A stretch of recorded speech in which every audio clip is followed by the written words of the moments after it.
কেমন আছো বন্ধুরা? অনেক দিন পর আজ আবার বাইক নিয়ে বেরিয়ে পড়েছি। আজ যাচ্ছি মেদিনীপুর শহর থেকে 14 কিমি দূরে গুড়গুড়িপাল ফরেস্ট দেখতে। অনেক দিন ধরে ছোটবেলার দুই বন্ধুর সাথে কথা হচ্ছিল একসাথে কোথাও বেড়াতে যাব, কিন্তু কিছুতেই সবার একসাথে সময় হচ্ছিল না। আজ শেষমেশ সবার সময় হয়েছে, তাই সকাল সকাল বেরিয়ে পড়েছি।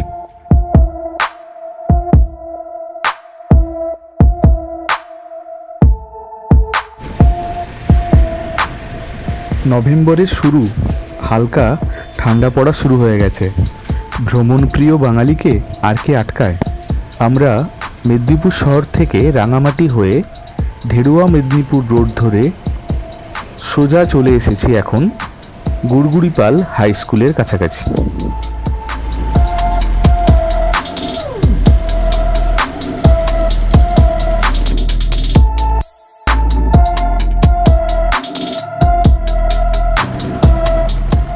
গুড়গুড়িপাল হাই স্কুল পেরিয়ে আমরা এখন পৌঁছে গেছি এনায়েতপুরের কাছে।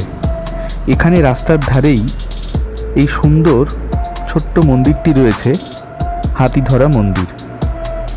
এখান থেকে ডান দিকে আমরা জঙ্গলে প্রবেশ করব।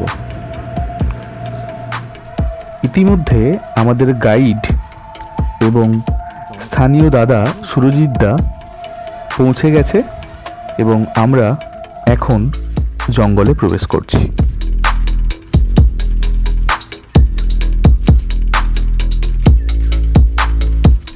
সামনে রণবীর, সুরজিৎ দা এবং আমাদের গাইড ম্যাডাম ডোনা হেঁটে যাচ্ছে। আমি, ইন্দ্র আর সনত একটু পিছনে পড়ে গেছি। প্রথমবার জঙ্গলের মধ্যে যাচ্ছি, তাই ভয় তো লাগছেই, কিন্তু সুরজিৎ দা স্থানীয় ছেলে, জঙ্গলটা খুব ভালোভাবে চেনে, তাই সাহস করে যেতে পারছি।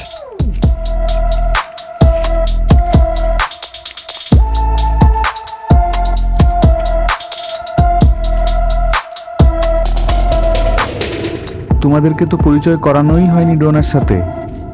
ডোনা হলো সুরজিৎদার পোষা কুকুর। এই যে আমাদের সামনে হেঁটে হেঁটে যাচ্ছে, ওই আজকে আমাদের এই জঙ্গল ট্রিপের মেন গাইড।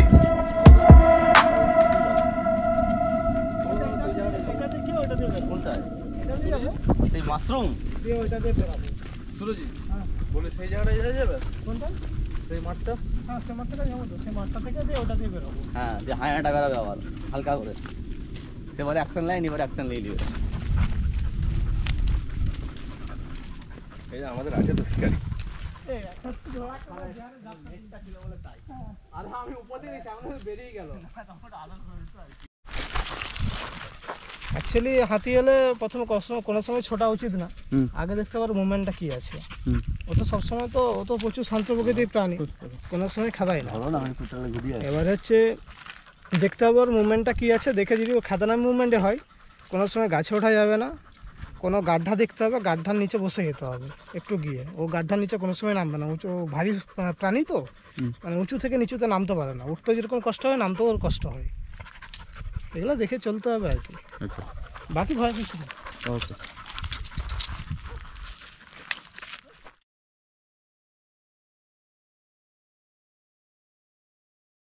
ঘরে আয়, চলা উঠাই উঠাই, আয় ভাইবো ঠান্ডা করে আয়, আয় উঠাই। আরে দাঁড়া, এখন জলে কিছু মজা हम नहीं आएगा। চলা উঠাই।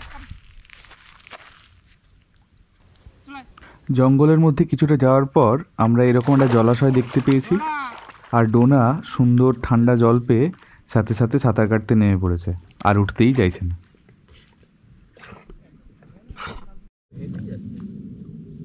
জঙ্গলের মধ্যে এরকম একটা সুন্দর জায়গা রয়েছে, ভাবতেই পারিনি। ওদিকে ডোনার স্নান আর শেষ হচ্ছে না, আর ডোনার উঠে আসারও কোনো ইচ্ছে আছে বলে মনে হয় না।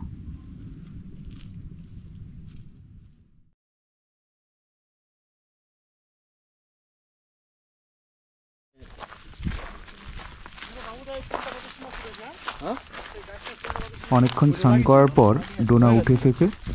এবার আমরা গভীর জঙ্গলের দিকে প্রবেশ করছি, আর যেতে যেতে নানা ধরনের গাছ ফুল দেখতে দেখতে এগোচ্ছি।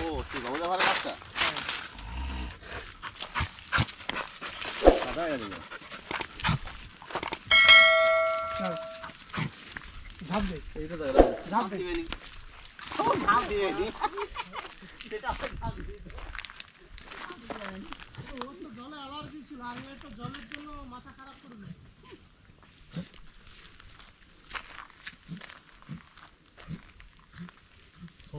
চারদিকে লক্ষ্য রাখবে।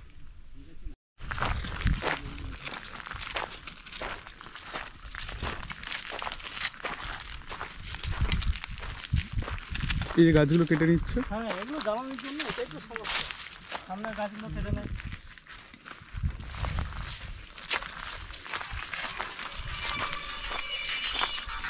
এই ফার্স্ট টাইম যখন লকডাউনটা হয় না, আমরা বেশিরভাগ টাইমটা তো বেরোতো না, কোনো রকমে এসে এগুলাই বসে থাকতাম। টাইম কাটতো যে দেখতে থাকবে না থাকবে না। হ্যাঁ তখন অ্যাকচুয়ালি মনে হচ্ছিল যে আদিম মানুষরা কেন জঙ্গলে থাকতো, অ্যাকচুয়ালি কিন্তু সবচেয়ে সেফ জায়গা জঙ্গল। ট্রি হাউস বানাবো নাকি ওদের জন্য?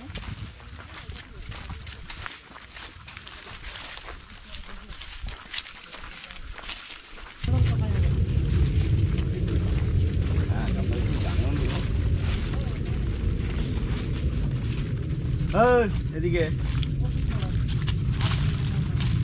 সুরজিৎদা আগেই ফোন করে জেনে নিয়েছে যে আজকে জঙ্গলের এই অংশটায় কোনো হাতি বা হাতির পাল নেই, তাও সবসময় চোখ কান খোলা রাখতে হচ্ছে এবং আমরা ধীরে ধীরে আরও গভীর জঙ্গলের দিকে এগিয়ে যাচ্ছি।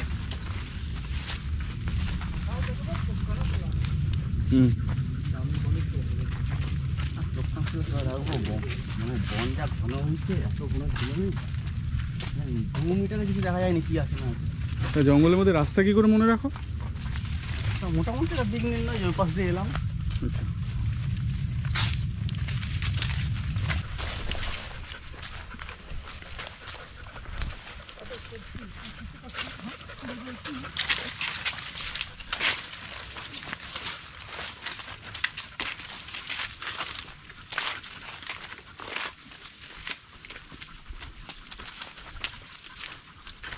ডোনা খুব সুন্দর হেলে দুলে আমার সামনে হেঁটে হেঁটে যাচ্ছে, দেখে খুবই ভালো লাগছে। মনের মধ্যে একটা ভয় তো আছেই, তার কারণ হচ্ছে যদি বাই চান্স হাতির সামনে পড়ি তাহলে কি হবে ভগবান জানে। আর এত সুন্দর সবুজ শাল গাছের জঙ্গলে এসে আবার ভালোও লাগছে, মানে ভয় আর আনন্দ দুটো মিলিয়ে অদ্ভুত একটা এক্সপিরিয়েন্সের মধ্যে দিয়ে যাচ্ছে।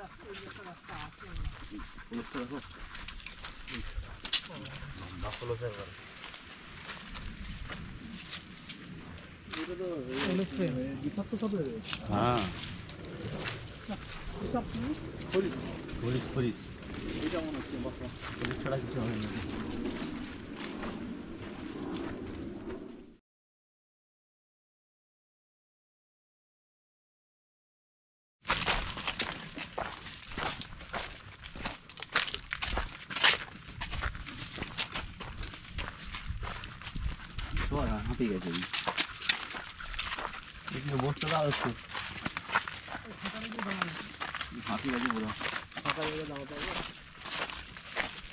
এই কাজে কোনো লাভ নেই, না ওরা সূর্যে তুলে নেবে, সেটাই বেশি কাজ হলে ঠিক আছে। পাবেন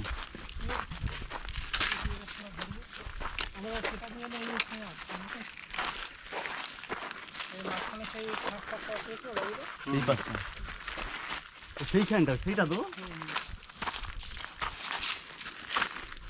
আমরা হাঁড়িটা কোন দিকে দেখছিলাম, ওইদিকে তো সেইদিকে আছে না, কত কিলোমিটার দেখছি?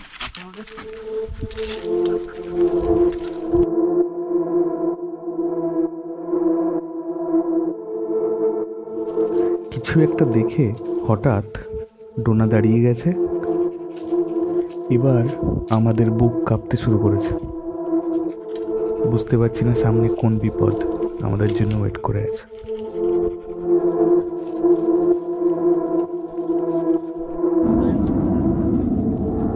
কিছুক্ষণ পর ডোনা আমাদেরকে জানিয়ে দিল যে আমরা বিপদমুক্ত।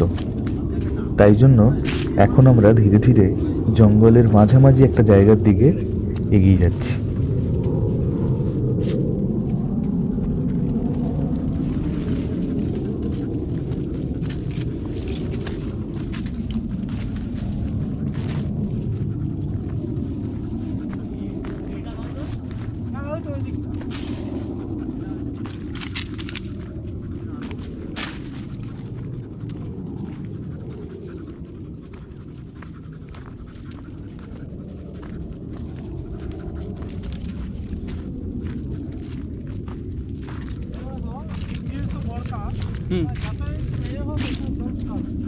তাই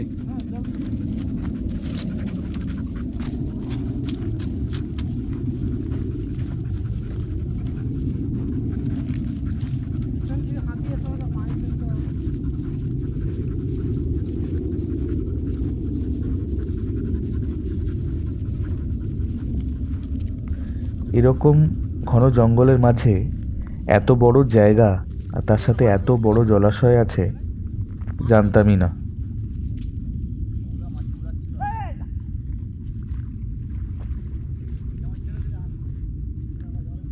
এই জলাশয়গুলো বৃষ্টির জল জমা হয়ে তৈরি হয়, আর এগুলোতে গোটা বছরই জল থাকে।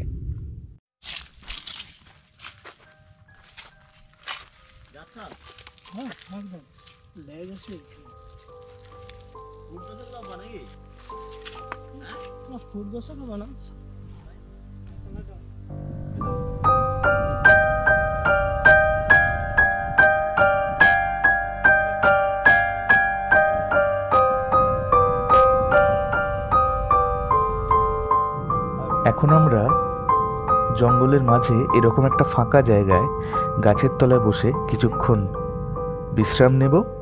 তারপর আমরা আবার এগিয়ে যাব ঘন জঙ্গলের দিকে। এই অবধি আমরা কোনো বিপদের সম্মুখীন হইনি, কিন্তু জানি না এরপর কি হবে। কিন্তু আজকের এই ভিডিওটি এই পর্যন্তই। দেখা হচ্ছে পরের পর্বে।